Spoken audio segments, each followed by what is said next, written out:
two poems from the collection, the penultimate one and the last one. Before I read the poem that's called There Must Be Somewhere, I'm going to sing you a verse of a song, because the song is mentioned in the poem, The Parting Glass. It's a well-known old Irish song, and just to make allowances for the voice, right?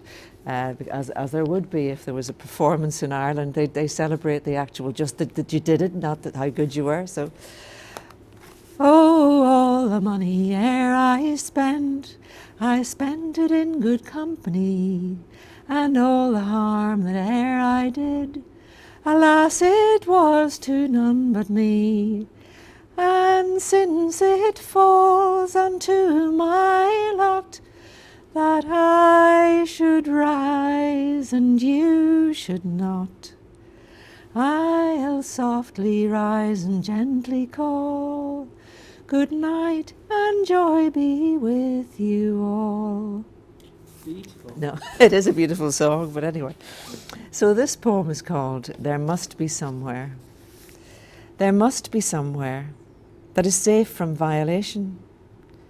Childhood, being son or daughter, pregnancy, old age, infirmity, none of these. The corridors of hospitals, asylums, refuges, places we thought were sacrosanct, are roamed by predators. And though the innocent fox has his earth and the birds of the air their nests, we are unhoming ourselves and ravaging even our own minds. Yet we hope for sanctuary, a nook out of the wind, shelter in the cutch of someone's overcoat, a harbouring gaze, if nothing else. I often think about that song, The Parting Glass. The last toast raised, the one who has to leave steps out across the threshold into the turbulent night. That brilliant room, where the worst of him was known, forgiven, shouldered, remains his compass, carried always. Nowhere is safe. We know that. And we know that somewhere is because we've been there, irrefutably. And we can find it, open its door, return to the welcome that we left. Home. As I spoke, I realized that he was listening, that he had opened up some room inside himself, and there was a hallway beckoning me towards a door giving onto a sunlit space that I could enter, my burden in my arms. And when I'd placed it on his table, we would, together, loosen its bonds. Consider it quietly. What we were talking of, I don't remember now, but that he, on his threshold, stood aside to let me in, that has never left me. He gave me living proof that this is how we're meant to be, capable of choosing to welcome someone in, and that when that person does the same for us, he is our shelter. We are a home for one another, and this holds true for everyone.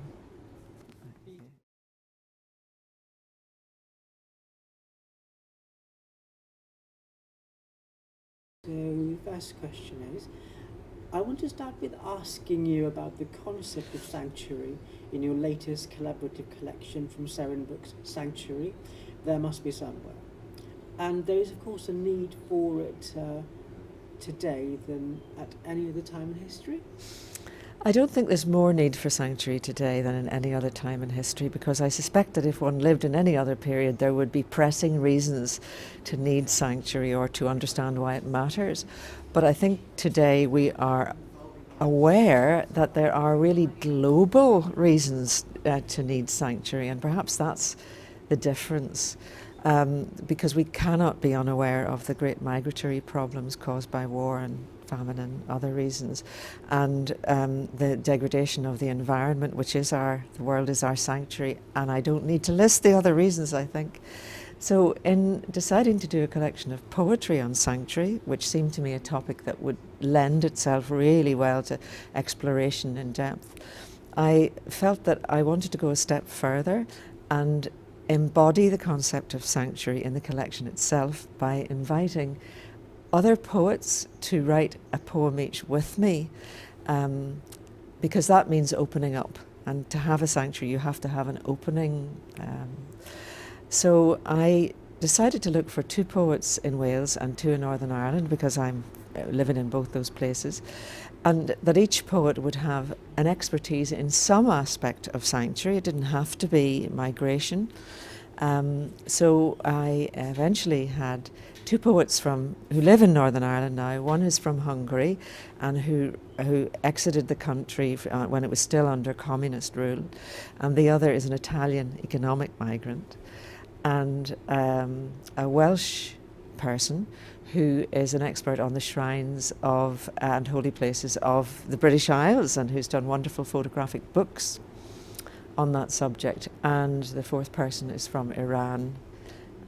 So each of those persons wrote a poem with me, and that is very different to inviting a poet to give you a poem on a topic.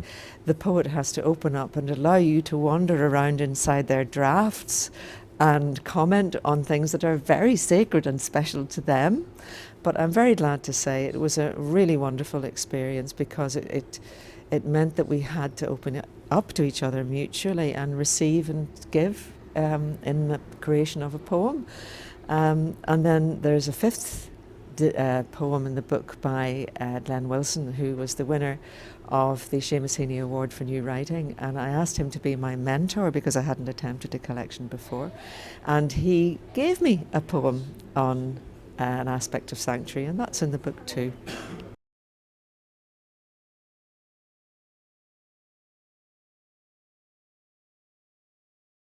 I wanted to ask about your fascinating short story collection, A City Burning. How did these stories come about? The stories in A City Burning came about, I suspect, in the way that most stories do, with having something inside one that one really wants to say. And there are 26 stories in the book, and they're set in Wales, Northern Ireland and Italy. And those are 3 places that have been important in my life. I couldn't really characterize the collection until the editor told me what they were about. And it turns out they're about witness. There are a lot of stories which are told from the point of view of someone witnessing something shocking and then having to decide what to do about it. And so there's a lot in the stories about choice. So some of the settings are mundane, others are less mundane. There's quite a bit about urban violence in it, because I know something about that. And yeah, I'd say they came just from a need, because probably I feel the need to witness, to speak about what I have seen or what puzzles me or don't understand. Rather than being silent, I want to share it and see what happens.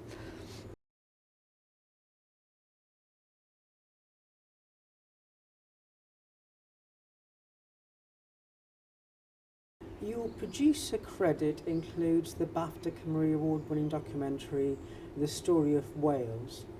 There has been a growing cultural optimism and reassurance in the Welsh art scene in general at present than any other time I can think about. In your opinion, how do you think the writers of the next generation shall look back on today's kind of writing and art scene? Well, that's a difficult question, because you're actually asking me to respond in terms of people who may be only 10 years old at the moment or not even born. So my opinion is as good as anyone else's, I suppose. Maybe they'll wonder what took us so long to get round to writing passionately about certain subjects. I mean, I think it's obvious that writers now are very exercised about the environment. I know that writers have been exercised about that since the 1960s, because when I was in school, we were given Silent Spring to read by Rachel Carson, which is one of the seminal texts of environmentalism. And I think, well, if we knew about it then, what took the writers so long to catch up? But that's an unfair thing to say, because I think writers are always sympathetic to the natural world, but perhaps they're getting together more often now and Yes. campaigning in a kind of focused way. So perhaps the next generation of writers will say, well, they should have been doing more, you know, but I don't know. It's interesting that you talk about the environment, because T.S. Eliot in his sort of, his last major poem, Four Quartets, he talks about the polluted sea, and Robert Menhemick in Wales, he'd been talking about the environment from the 70s, really. So it's not really something new at all. Well, Gerard Manley Hopkins Yes. is the poet who I think really spoke about how humanity had stained so much, and and he saw that there is a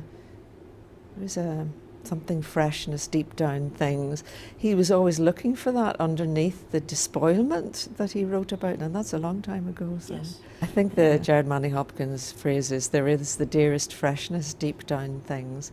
And he writes somewhere about generations have trod, that everything wears, and this isn't a quotation, wears man's smear, and he saw that polluting tendency. It's a beautiful way of putting it, Mm. in an era when generally people were not so conscious. Mm, mm, mm.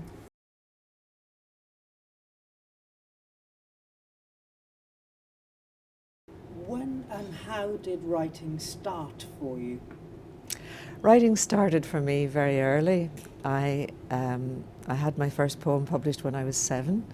My mother saw it and sent it off to a magazine, and she had to ask my headmistress for proof that I was 8, because they wouldn't accept anything younger than 8. And I can still see that little poem in the magazine page, and it said, there was a comment below it that this writer is 8 years old, authenticity vouched for in the usual way. And I was fascinated by that phrase, vouched for. What does that mean? And it really stuck with me. And it was a lie, and it troubled my conscience, because I was only 7. So how had the headmistress and my mother colluded in wrongdoing? I can remember being shocked by that. I must have been a very idealistic child. But I probably was writing poetry from about the age of 5, and knowing I was going to do this interview, that was in my mind this morning, and I thought, how did I know about rhyme? And it was probably through songs, as there was singing in the house, and I probably picked that up, that you could rhyme things. So I've always written. I haven't always seeken to publish, but I have always written.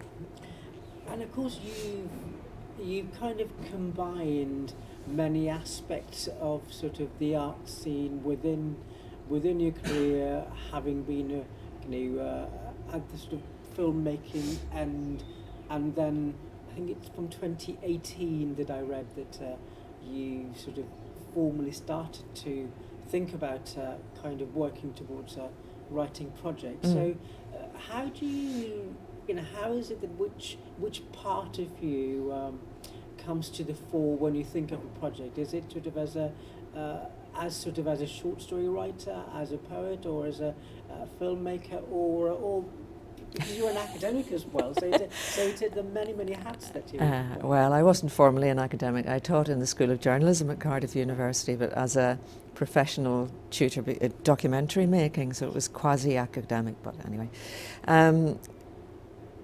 I turned deliberately to full-time writing in 2017 because I had just been so involved in broadcasting and also in media policy development that it took a great deal of my creative energy, those two things.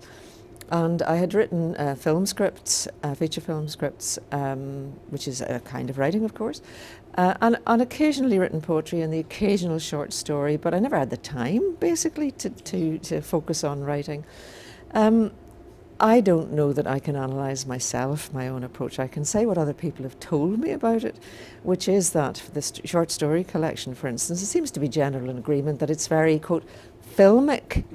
And I had to ask somebody, what do you mean by that? And he said, Well, you've got the big wide shots, haven't you noticed, you tend to often start with a panorama and then you zoom in to a tiny detail and then you zoom back out again. Well, no, maybe 40 years of making films made me particularly conscious of the need to set the scene. You always have to let a viewer know where am I, or puzzle them deliberately. Where am I? So you can't not have an opinion about the start and the setting. And also in documentary making, I think for a long time I've espoused the approach of start where the story begins. Don't have too long an introduction. Get into the meat quick. So that may be why my short stories are not particularly long, because I always want to start where the excitement is and get through to the next stage. Perhaps that's the nearest example I can give to how one form of art approaches the other. Although probably because I've always written poetry, rhythm and a story arc is very important in poetry, but also in documentary making. When you plan a film out, I have often done it in terms of narrative arcs, particularly if you've got 60 minutes or 90 minutes. How on earth do you keep somebody not switching the television off for 90 minutes? You have to keep several stories going at once. So that's probably a good training for plot and subplot in a short story.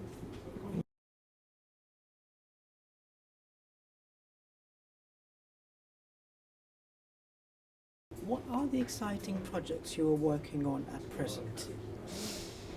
All my projects are exciting. Sorry, you tempted me. No, I am excited by them. I have completed the first draft of a book which is prose and poetry, and that means a great deal to me because it's I am doing several layers in it. I started with telling the story of the house in which I grew up, which is a very humble, ordinary little 2-up, 2-down terrace house in Belfast. But through that, I'm able to tell the story of the area and of my family, because I grew up in an area of Belfast which was almost entirely Protestant. And I'm not Protestant. And as a child, I wondered, as you do when you're a child and you're the only one in the street who's whatever, why are we here when the rest of the people who are like us are not, right? So there's a very long and interesting answer to that, and my father's family were not reticent people. They were more sort of answer avoiding. So it wasn't as polite as reticence. It was more sort of it was coming from some sort of fear. Why they wouldn't talk about their family. So I suppose if you're a writer and you've always been that way, you want to know what's going on there. So as a child, I was an only child, so I was the kind of child who'd sit in the corner and listen and then go away and think about it. So that book for me is very important because Belfast has such a troubled history. I was 11 when the Troubles began, but the problems had existed, obviously before that. And it's very important to me, in a way, to bear witness to the experiences of people like myself, whom I haven't seen written about because we're not typical. We didn't live in, an area where there was all this or all one of that. We were very much on outliers, and I think that is always difficult, but it certainly allows you more access to the others than you would have if you were living entirely amongst your own. And so I'm really, that's been a great privilege for me. It's taken a long time and I needed a lot of factual research. And I have a full poetry collection waiting for somebody to decide to publish it. And and I've always got other things bubbling along under the surface as well. I'm also doing a lot of writing in Ulster Scots, and I won the first prize in the Ulster Scots poetry competition last year.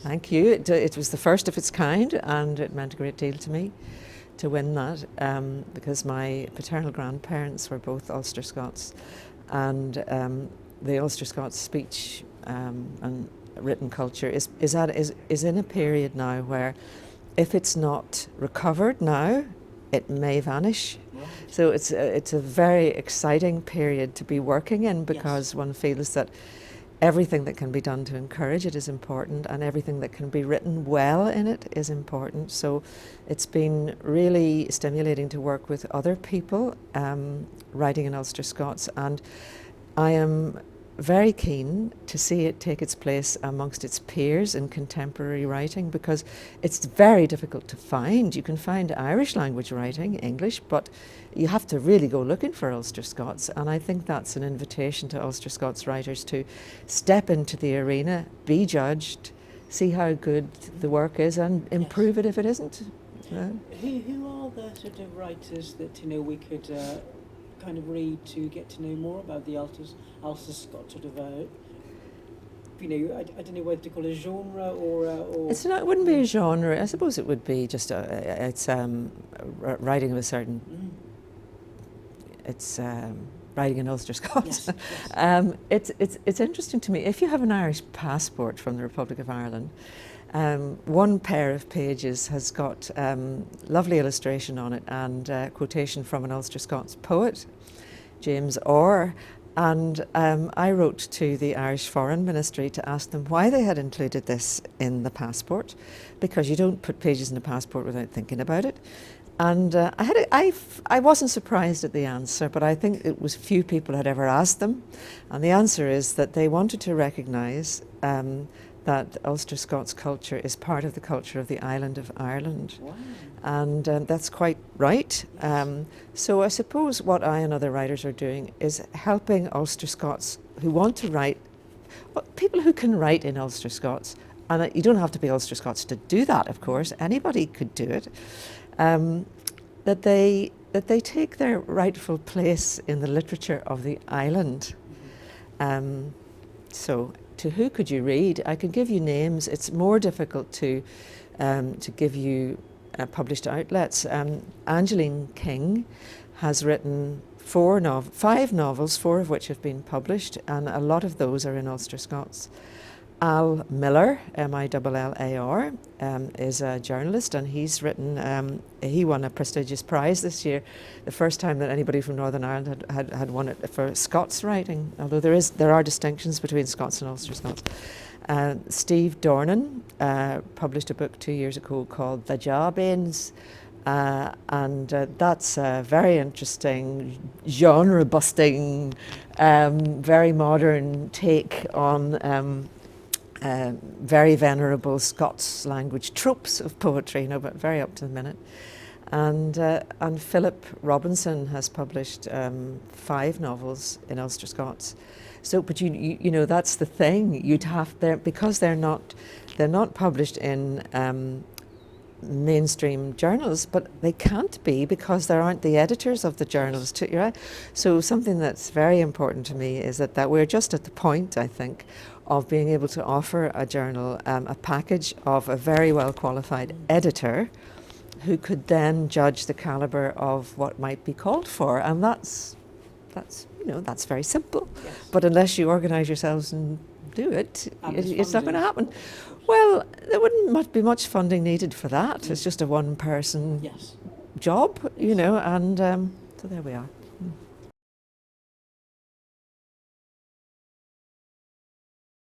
Who are your poetry inspirations? Oh, I always find it difficult to list my poetry inspirations. I think because there are so many of them. I did an English language and literature degree, and and for other reasons I've read a lot in English and Welsh. There are poets whose work I greatly esteem. Gwyneth Lewis, for instance, in both languages, absolutely wonderful, and I was really pleased to do a review of her Welsh language collection Treiglo for the Cardiff Review, and having the opportunity to spend time in a sort of analytical way with the collection is always a pleasure. I like Menna Elvin's work. I like David ap Gwilym's work, but we're going back a long way there, to the Middle Ages, and one of the poems in Sanctuary is inspired by him very directly. It's about him. I I love Seamus Heaney and the poets of his generation from Northern Ireland, and they're particularly important to me because in my adolescence, things politically were such that one couldn't express one's. If you came from my community, one couldn't express one's cultural being terribly easily in the public. And my mother and I were in the kitchen one day and Radio 4 was on, and he started to read one of his poems. It was a very famous poem, Whatever You Say, Say Nothing. And it's about what it's like to live in a society where there is that constraint between neighbours. And we were just astonished. We both stopped dead in the kitchen and we listened to the end of this poem. And I thought to myself, that is what our life is like. Mm-hmm. And he is saying it on the actual BBC, which is the epitome of the British establishment, or it certainly was then. And poets in Northern Ireland have been extremely important throughout the Troubles and afterwards, because they have been able to say what was otherwise almost unsayable. Patrick Feich, who died not too long ago, his Nights in the Bad Place are fantastic because he said the truth about stuff. There are very many Irish poets, John Montague, and I suppose somebody of my generation from Northern Ireland and my cultural background would be inclined to want to read a lot of Irish poetry, and Yeats, of course, and there's so much. So the answer to your question would tend to drift in that direction, yes. And there are many other poets who one picks up good things from and uses. Yes. And I was just going to ask, tied into that, is that it's probably quite difficult for an Irish writer to get away from the influence of Yeats and Joyce, because they're such towering figures, although from a different era. So was it difficult to get away from them? Yeah. Yes. Well, to use a Joycean metaphor, I had an epiphany when I was about 20, and I realised, because I wanted to be I thought, I could be a professional writer maybe. And I thought one day, I can remember where I was. I was sitting in bed in somebody's flat in London. And I thought, no, it's not enough to want to be a good, even a great Irish writer. Yes. I simply want to be a good writer. And I think that's very freeing. Yes.